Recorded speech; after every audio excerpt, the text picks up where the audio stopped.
नमस्कार दोस्तों, आज हम पढ़ेंगे रीतिकाल के बारे में, जिसे महत्वपूर्ण हमें प्रतियोगिता परीक्षाओं में पूछे जाने वाले प्रश्नों के बारे में हम जानेंगे। तो पहला क्वेश्चन है, कठिन काव्य का प्रेत किस कवि को कहा जाता है?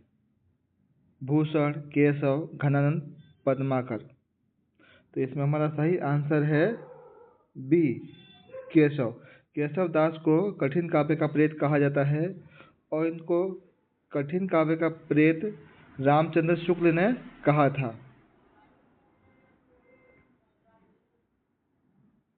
रामचंद्रिका के कवि कौन है?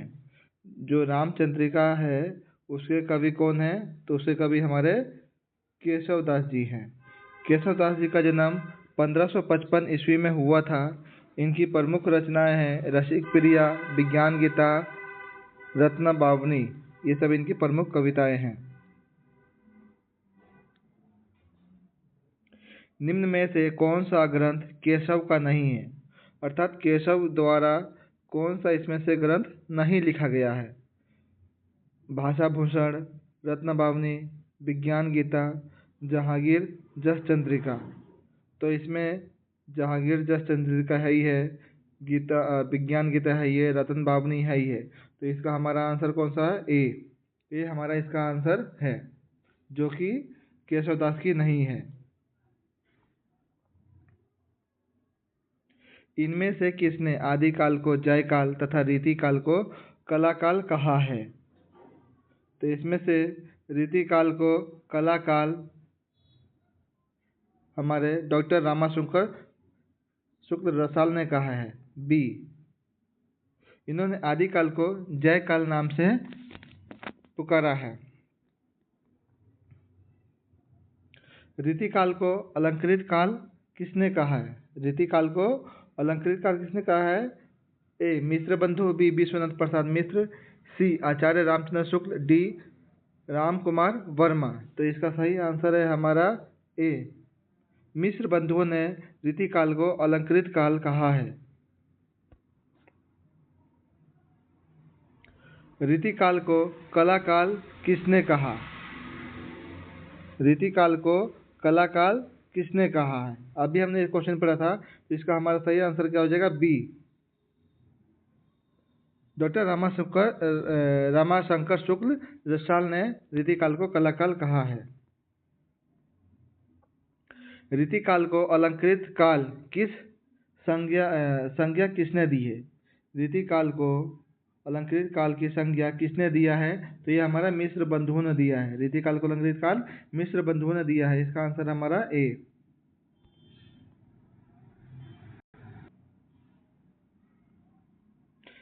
हिंदी साहित्य में रीतिकाल को श्रृंगार काल किसने कहा है? हिंदी साहित्य में रीतिकाल को श्रृंगार काल किसने कहा है? तो इसका सही आंसर है हमारा सी, विश्वनाथ प्रसाद मिश्र ने रीतिकाल को श्रृंगार काल कहा है। रीतिकाल को श्रृंगार काल कहा है। किस आचार्य ने रीतिकाल को श्रृंगार काल कहा है? आचार्य रामचंद्र शुक्ल ने, आचार्य विश्वनाथ प्रसाद मिश्र ने, मिश्र बंधुओं ने, रामाशंकर शुक्ल रसाल ने। तो इसका हमारा आंसर सही है बी, आचार्य विश्वनाथ प्रसाद मिश्र ने रीतिकाल को श्रृंगार काल कहा है।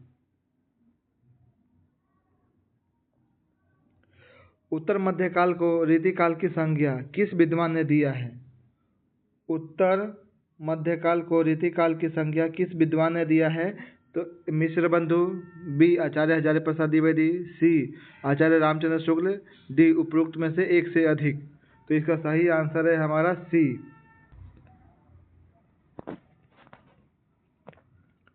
आचार्य रामचंद्र शुक्ल ने उत्तर मध्यकाल को क्या नाम दिया? आचार्य रामचंद्र शुक्ल ने उत्तर मध्यकाल को क्या नाम दिया? श्रृंगार काल, अलंकृत काल, रीतिकाल, मध्यकाल। तो रामचंद्र शुक्ल ने हमारा रीतिकाल नाम दिया है, जिसका आंसर सी है। आचार्य रामचंद्र शुक्ल ने रीतिकाल का समय माना है। आचार्य रामचंद्र शुक्ल ने रीतिकाल का क्या समय माना है?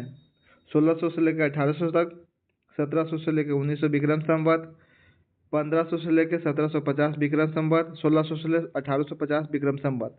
इसका सही आंसर है हमारा बी, 1700 से 1900 विक्रम संवत तक। रीतिकाल का समय था, तो इसमें हमारा बी हमने पढ़ा है, इसका आंसर हमारा बी है। क्या है हमारा आंसर? इसका आंसर हमारा बी है। विक्रम संवत में से हम 57 ईयर्स माइनस कर देंगे तो हमारा ईस्वी में आ जाता है। रामचंद्र शुक्ल ने रीतिकाल के प्रवर्तक का श्रेय दिया है केशव दास को, चिंतामणि को, भिखारी दास को, मतीराम को।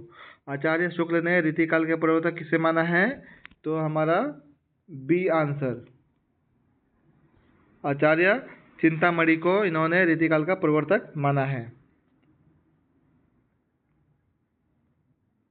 हिंदी रीति ग्रंथ की परंपरा चिंतामणि त्रिपाठी से चली, अतः रीतिकाल का आरंभ इन्हीं से मानना चाहिए। यह कथन किसका है?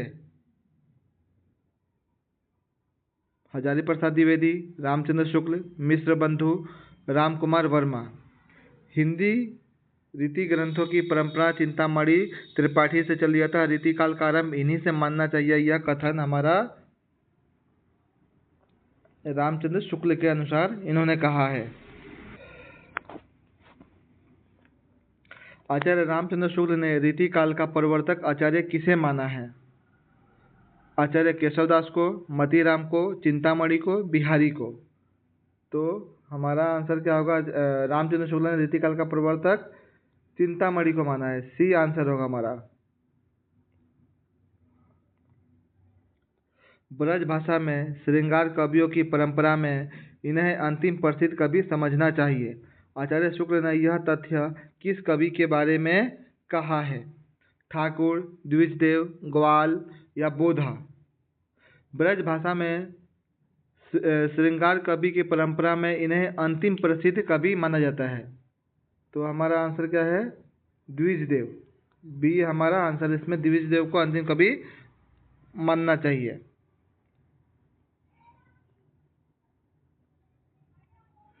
रीतिकालीन कवियों की काव्य भाषा क्या थी? जो रीतिकालीन कवि थे उनकी काव्य भाषा क्या थी? ए अवधी, बी ब्रजभाषा, सी खड़ी बोली, डी बुंदेली। तो इसका सही आंसर है हमारा बी, बी होगा, यहाँ पे सी होगा, हमारा बी आंसर होगा ब्रजभाषा। रीतिकालीन काव्य की भाषा, काव्य भाषा क्या थी? हमारी ब्रजभाषा थी। रीतिकाल की विशेषताओं के संदर्भ में निम्न में से एक विशेषता गलत है, उस विशेषता का चयन कीजिए। रीतिकाल में अलंकरण की प्रधानता है। रीतिकाल की प्रमुख भाषा ब्रजभाषा है। रीतिकाल में प्रकृति में आलंबन रूप से वर्णन हुआ है। रीतिकाल में लक्षण ग्रंथों की प्रमुखता है। तो इसमें हमारा आंसर क्या होगा? इसमें से गलत का चयन करना, किसमें करना है हमारे को? इसमें गलत का चयन करना है कि गलत कौन सा हमारा, इसमें गलत का चयन करना है। तो हमारा ये भी सही है, ये भी सही है और ये भी सही है। तो हमारा आंसर क्या होगा? सी।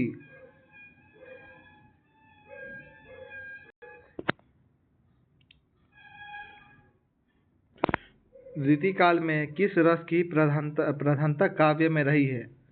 ए श्रृंगार, बी भक्ति, सी शांत, डी रौद्र।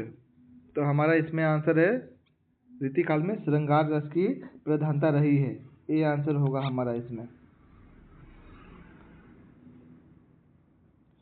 रीतिकाल की सर्वाधिक व्यापक प्रवृत्ति नायिका भेद और श्रृंगार रस विवेचन, अलंकार विवेचन, छंद विवेचन, शब्द शक्ति और काव्य गुण दोष विवेचन। तो इसका सही आंसर है हमारा ए,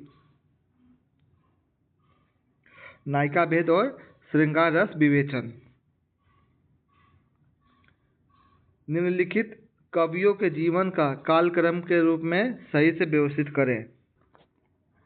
भूषण, मतीराम, बिहारी और देव। मतीराम, भूषण, बिहारी, देव। बिहारी, मतीराम भूषण देव, बिहारी भूषण मतीराम देव। तो इसके बारे में हमें बताना है, तो इसमें से कौन सा होगा? तो हमारा इसमें से सही आंसर होगा सबसे पहले बिहारी, उसके बाद भूषण मतीराम देव। तो इसका आंसर हमारा डी होगा, बिहारी भूषण मतीराम देव। निम्नलिखित कवियों का जन्म काल के अनुसार क्रम निर्धारित कीजिए कि किन कवियों का कब कब जन्म हुआ है। तो इसमें हमारा घनानंद ठाकुर रसलीन रहीम, बी रहीम घनानंद रसलीन ठाकुर, सी रहीम रसलीन ठाकुर घनानंद, रहीम ठाकुर रसलीन घनानंद। तो इसमें हमारा आंसर क्या है? बी है, बी आंसर है इसमें। जो हमारा रहीम है, रहीम का कितना है? 1556 ईस्वी में है। उसके बाद घनानंद है, घनानंद का कितना है? 1689 ईस्वी में है। उसके बाद रसलीन है, रसलीन का कितना है? 1696 ईस्वी में है। और ठाकुर 1766 ईस्वी में है। कितना है? 1766 ईस्वी में है ठाकुर का।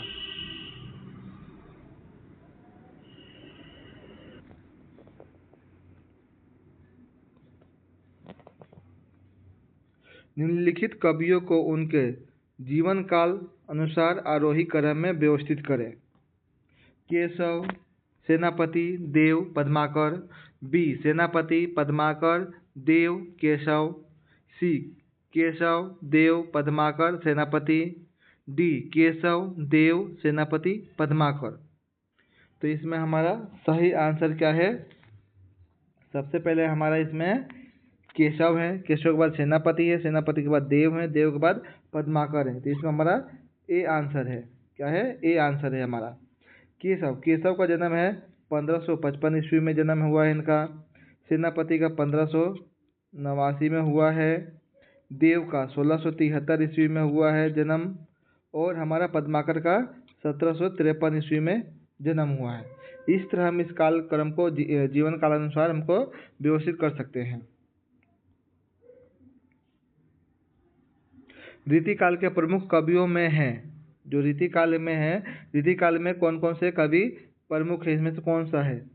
ए खुसरो, बी रहीम, सी पलटूदास, डी मतीराम। तो इसका सही आंसर है हमारा मतीराम। मतीराम हमारे रीतिकाल के कवि हैं।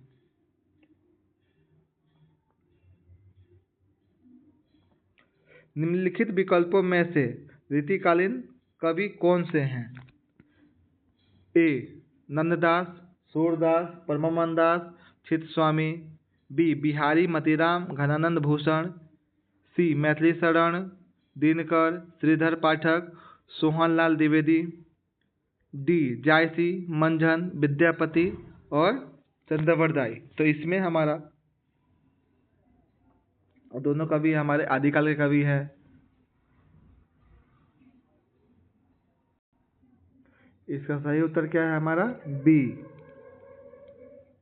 बिहारी मतीराम घनानंद और भूषण, ये हमारे रीतिकाल के कवि हैं। रीतिकाल को श्रृंगाल काल कहने की सिफारिश सबसे पहले निम्न में से किसने की है?